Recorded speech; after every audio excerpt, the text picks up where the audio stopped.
Teman-teman terkasih,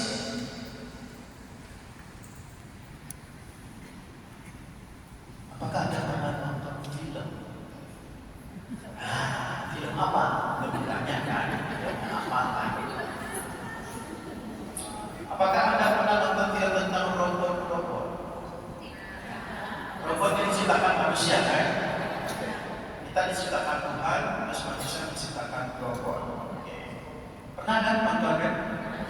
Robot diciptakan seturut manusia, keinginan manusia, dan mereka harus menurut perintah manusia.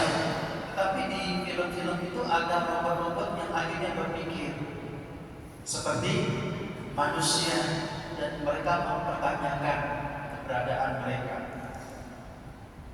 Dan akhirnya mereka memberontak. Betul kan? Mereka memberontak terhadap manusia karena merasa diperlakukan tidak adil dan tidak baik. Karena manusianya yang tidak baik kan, akhirnya mereka memberontak. Kalau Tuhan kita kan baik. Oke?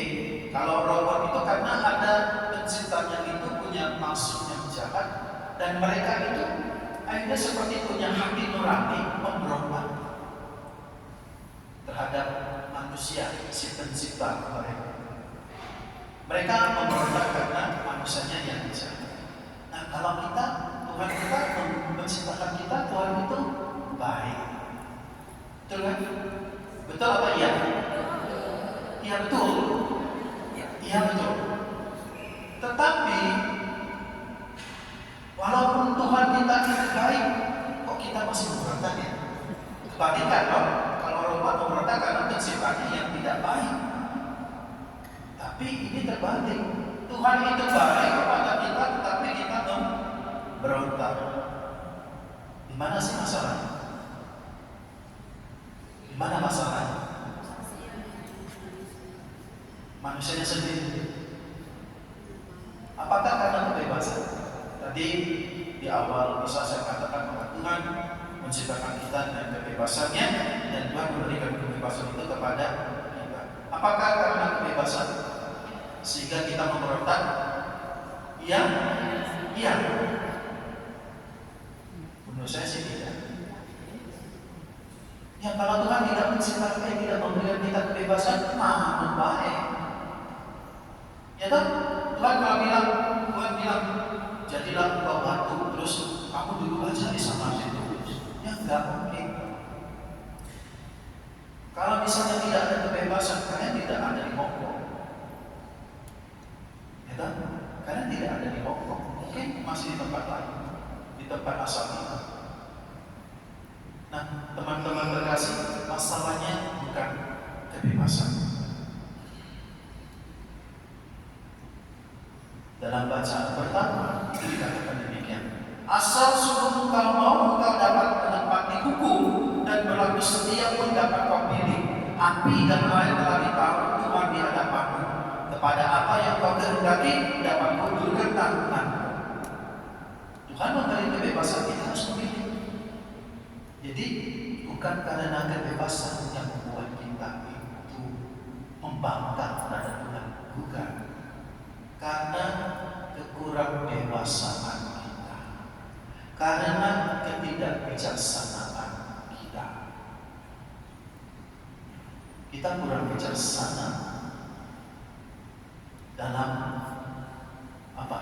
Dalam menggunakan kebijaksanaan.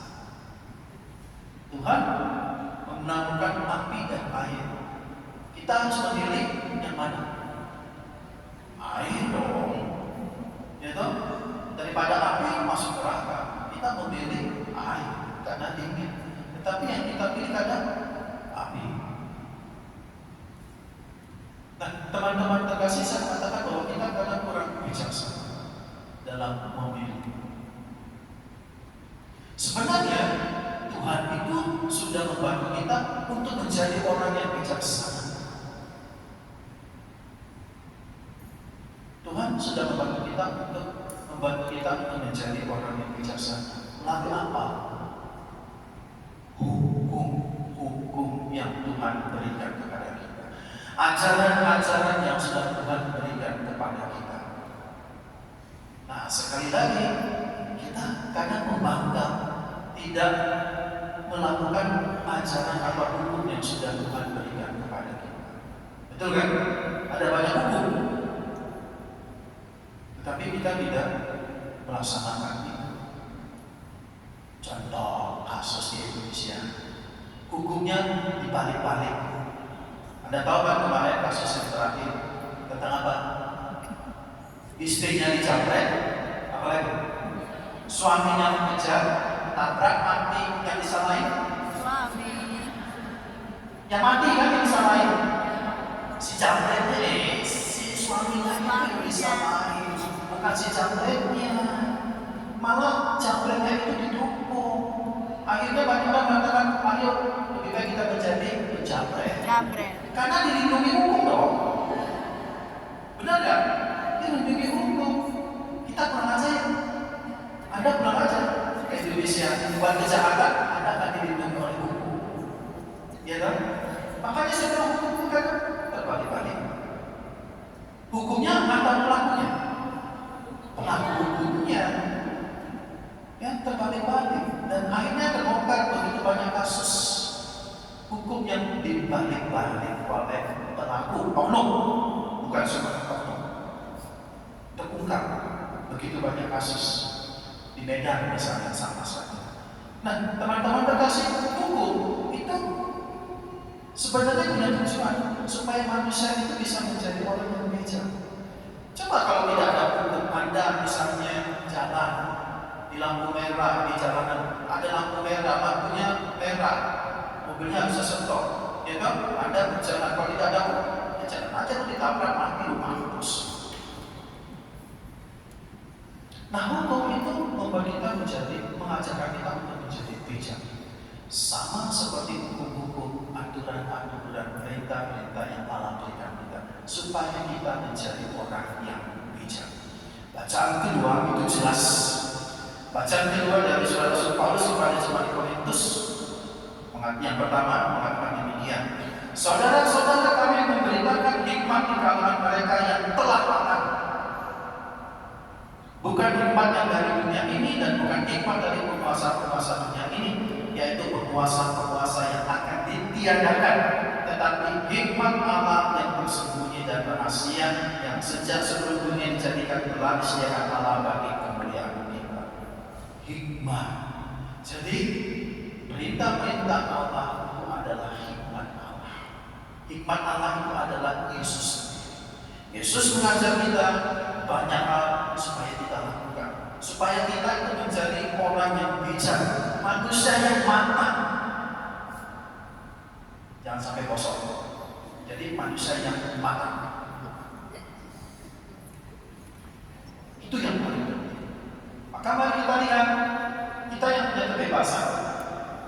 Bagaimana kita melakukan kebebasan? Apakah kita mau melaksanakan atau menggunakan kebebasan itu menuruti perintah Allah, menjalankan perintah Allah, atau Anda terpaksa menuruti perintah Allah?